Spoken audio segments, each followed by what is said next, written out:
Eu estou recebendo aqui no estúdio do Jornal do Piauí a repórter Gorete Santos, a Gorete que tem detalhes e informações a respeito das investigações daquele grave acidente que aconteceu na Avenida Miguel Rosa na noite de domingo cujas investigações estão acontecendo e também do estado de saúde das vítimas internadas no Hospital de Urgência de Teresina. Gorete Santos, boa tarde, seja bem-vinda ao Jornal do Piauí.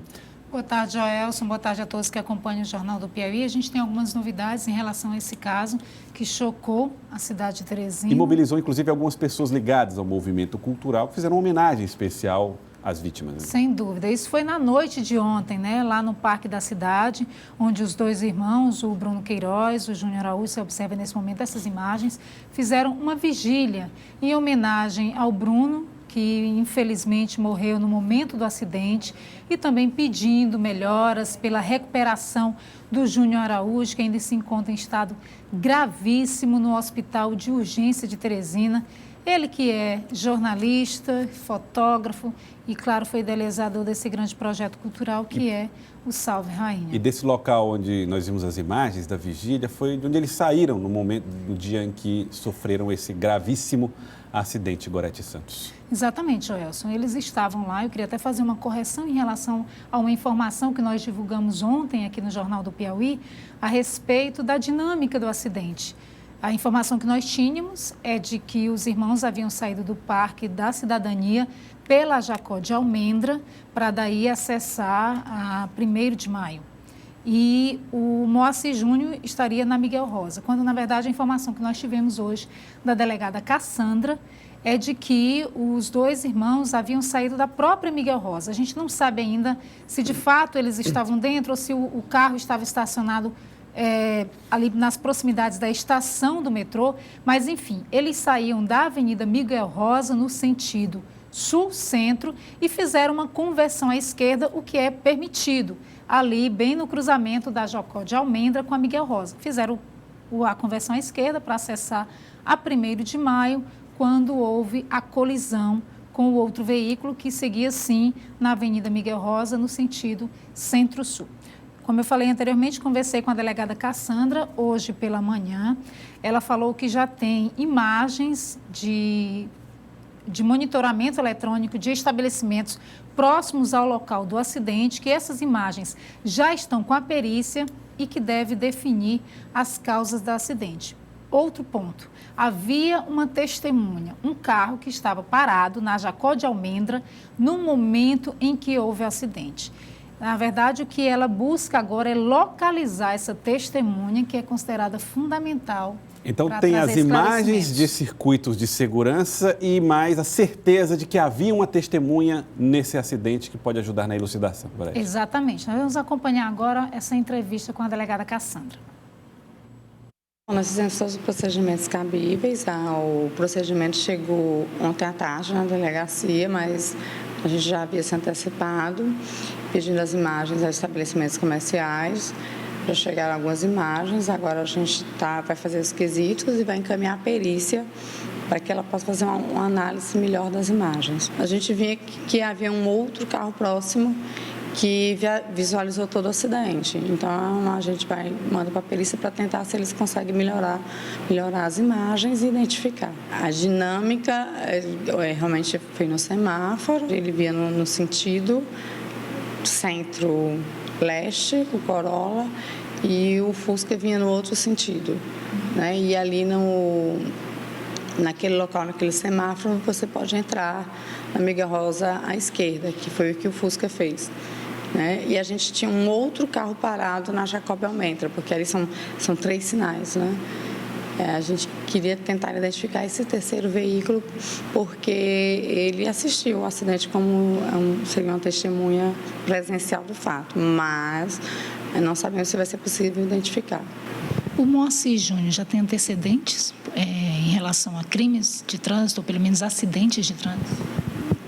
Não, ele não respondeu a nenhum processo criminal aqui na Delegacia de Acidentes de Trânsito. Há um registro de BO de um acidente de trânsito, mas apenas com danos materiais. E aí não é crime.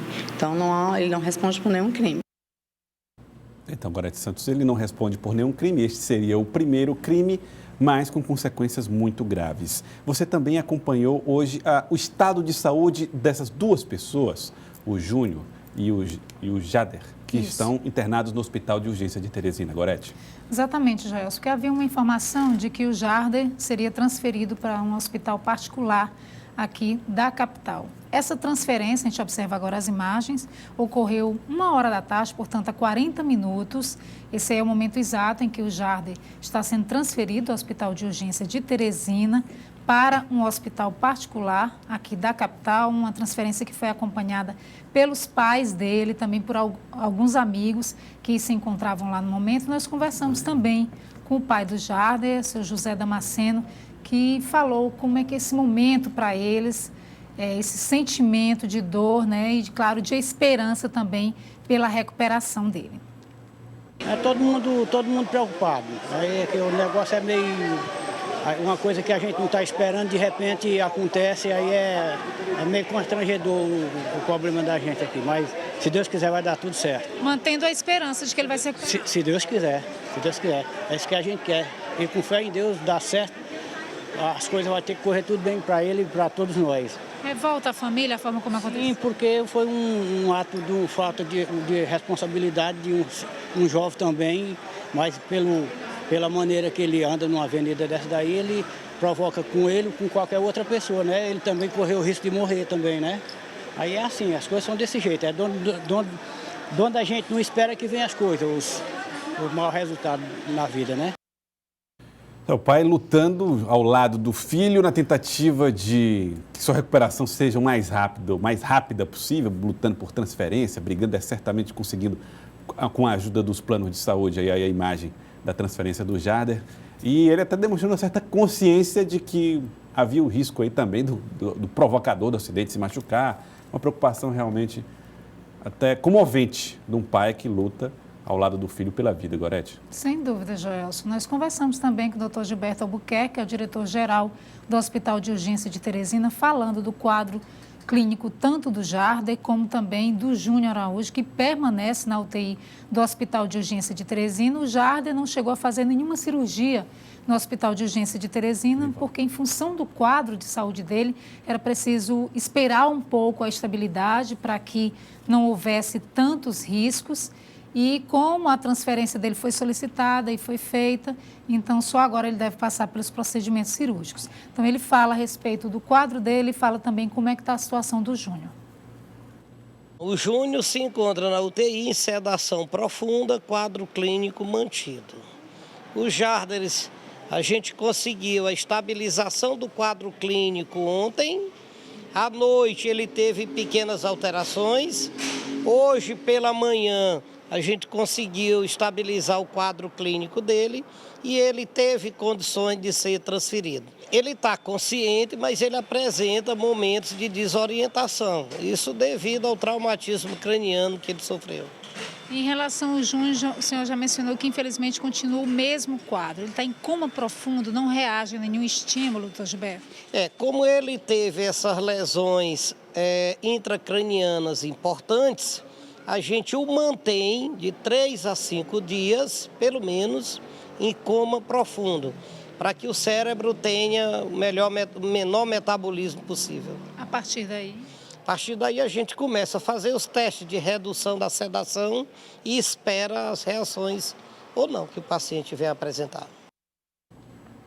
Pela fala do doutor Gilberto, dá para você ter uma ideia de quão grave é a situação do Júnior neste momento. Está sob efeito de sedativos e ainda não se sabe se ele vai reagir logo após essa sedação, Gorete. Exatamente, Joelson. Infelizmente também, né? Ele não responde a nenhum estímulo, continua em coma, e aí eles vão fazer esses procedimentos que são de praxe, é o protocolo, esperar esses dias, 3 a 5 dias, e a partir de então tentar reduzir a medicação para ver se ele responde. Nós temos imagens das vítimas desse acidente, são todos jovens, um deles, esse é o Júnior, que está em estado mais grave lá no Hospital de Urgência de Teresina, ainda sob efeito de sedativos, o Jader, que fez a transferência que você acompanhou com a repórter Gorete Santos e o Adriano Pernambuco, e o Jader que teve o pai falou aqui agora com a nossa reportagem. E este é Bruno Queiroz, que morreu no local do acidente, ainda na noite do domingo, vítima dessa tragédia lá na Avenida Miguel Rosa com a Jacó Almendra, na região norte de Teresina. Esse é o carro onde eles estavam, um Fusca que ficou completamente destruído após o impacto e após o resgate feito pelo Corpo de Bombeiros. E o carro que provocou o acidente, segundo a polícia, esse Corolla preto que aparece nas imagens também.